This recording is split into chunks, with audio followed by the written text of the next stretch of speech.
Hello and welcome to the Beyond the Binary Audio Described exhibition tours. My name's Josie Kettle and I'm the project curator for Beyond the Binary, a National Lottery Heritage funded exhibition based at the Pitt Rivers Museum in Oxford. I'll just tell you a little bit about what I look like. I am 5'10", I've got dark mid-length hair, I'm wearing a black jumper and I've got green jeans on today. I'm standing in our temporary exhibition space, which is situated in the modern extension of the museum, and that's attached to the Victorian feeling main galleries, which were built in the 1800s. There's a really different feel as you move through the museum to this space. The exhibition space itself has been taken over by the colours of the trans flag. So the walls are covered in light pink, bright blue and white. It was really important to us and our partners, community partners, that we stood up as a museum as an ally, particularly for the trans community. So we wanted people walking into this space to unavoidably experience the trans flag.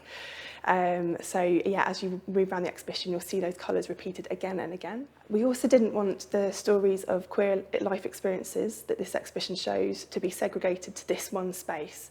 So we've worked with our partners to develop interventions, 12 of them, which have been placed all around the historic galleries. So as you walk through the really dark Victorian feeling galleries, visitors are going to encounter objects related to Beyond the Binary, which we thought was really important to bring the main museum into conversation with this history. The main driver of this exhibition has been about getting the museum to rethink how we work with partners, how we work with communities, and to open up the kind of stories that we tell in the museum space. We wanted to challenge the traditional hierarchies, which often see a single curator presenting the idea of a single truth, or an idea that an object can be understood from one particular perspective. What we've tried to do is work with multiple different groups, voices, so activists, researchers, artists, Indigenous partners. We've made links all over the globe, and we've tried to bring their voices together into this space using the collections of the Pitt Rivers Museum to talk about their experiences of their own queer life stories. So this exhibition celebrates material that was already in the Pitt Rivers Museum, so material that might be from ancient Egypt or Rome, through to material that was collected really locally to Oxford, so in Berkshire or Cowley Road, which is just a mile or so away. The material selected for the exhibition has queer origins, can be read as queer, or can facilitate the sharing of queer stories.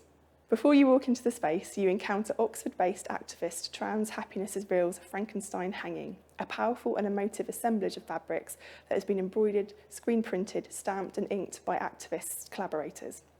The patches have been stitched together into a beautiful, strangely beautiful, Frankenstein quilt, to use Trans Happiness is Real's own description, and it's covered with messages such as bodily autonomy now, or demands for bodily autonomy, and comments like gender has always been complicated. It's about 3 metres by 3 metres, and it is impossible to avoid as you walk into the exhibition. You then move into the exhibition space, which is split into several sections. We start with an introduction, which includes a cartoon discussing queer terminology. There's a section on Indigenous power, a section on countering colonialism. The next section is rituals and identity. Then we move to representation and activism, then objects of power, and we end with a library section and an interactive feedback area. The feedback sections have really taken on a life of their own. They've been one of the most exciting parts of the exhibition for me. So we have a toilet wall that people can draw on, which is quite anarchic, and school kids particularly really enjoy that.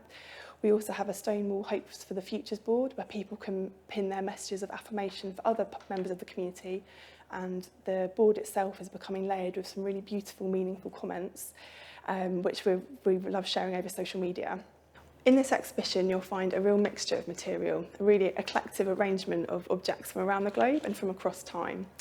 So alongside a really contemporary phone box, life-size phone box, you'll find next to that ancient archaeological material from ancient Egypt, from Rome, from Greece.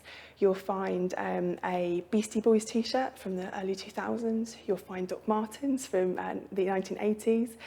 And you'll find imagery that was taken in the late 1900s alongside photography that was shot in 2002, for example. It was really important to us that we didn't limit the type of material that we brought into the exhibition, and that it was our community partners that chose what they wanted to see.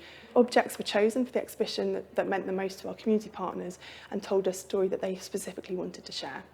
I think this diversity of material reflects the diversity of the lived experiences of the queer community itself. The community is diverse, it's broad, it's not one thing, and I think that also reflects everyone's life experiences. We're not one thing, we're not one identity, but we're a mixture of lots of experiences. So I hope you enjoy the rest of this tour. You'll now meet some community creators, and we'd love to hear your feedback. We'd love to hear what you thought about the tour, about the exhibition itself, and also what your hopes for queer representation in museums might be going forward. You can find us on social media, tweet us and Instagram us, and we'd love to hear your thoughts.